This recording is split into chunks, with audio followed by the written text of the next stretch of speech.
Congratulations on winning. Thank you very much. If I could ask you to reflect on your journey and what you set out to do and what you achieved, are you able to encapsulate that? Yes, look, interestingly, we set out actually to do one show, which was our first show, Untouchable.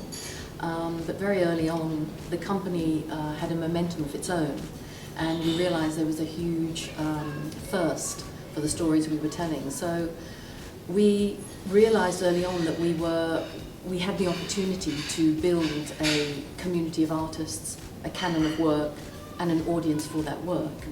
And we set out to do that, and it took 25 years, but yes, I feel we achieved something. And you know, it's been a marvelous journey, and it's been a marvelous thing to have had the opportunity to have that platform for ourselves, but really provide that platform for so many other artists, where probably at that time there were very few places to go. What would you say are the challenges facing the Asian arts industry now? How has it changed from when you set up Tamasha? I mean, of course, like, you know, tonight has shown you that there is a sort of burgeoning talent and opportunity, and of course the conversations around representation, diversity have taken on, have escalated. But, you know, there is still very much, certainly, you know, at grasp for people to get started when people are writing their first plays, or there is a feeling that they already take on bigger responsibilities than their you know, white counterparts, in the sense that they feel that they're trying to reflect a story bigger than them, and sometimes that can be quite a burden. And they see us as, you know, people who, you know, trailblazers who can. It's been wonderful to do that kind of intergenerational work. So, for instance, I've dramaturged Naila Levy, you know, who's a young artist, on her first play, Does My Bomb Look Big in This, which has been a, you know, great hit in collaboration with Tamasha. And, you know, she would say that it's because people like us, and her mother is Shaheen Khan, you know, we've kind of forged the way, so it makes it easier for them. But it's done as in a kind, you know, it's just happened like that. You know, each generation will take from what's come before.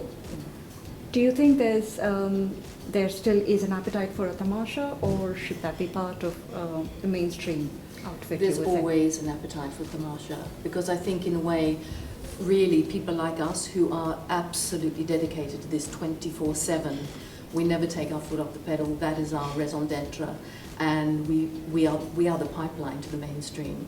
I think without companies like us that are, you know, culturally specific companies that are absolutely committed to this, I think you won't get the range and the nuance and the continuum going forward. I think it's that whole thing of the kind of lived multiculturalism, you know, the nuanced stories.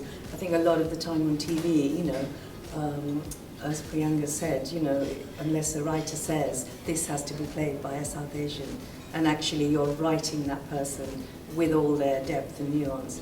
But, you know, change is still a long way away. Mm-hmm. You know, it's not that every day there are platforms for us. You know, it really isn't. So.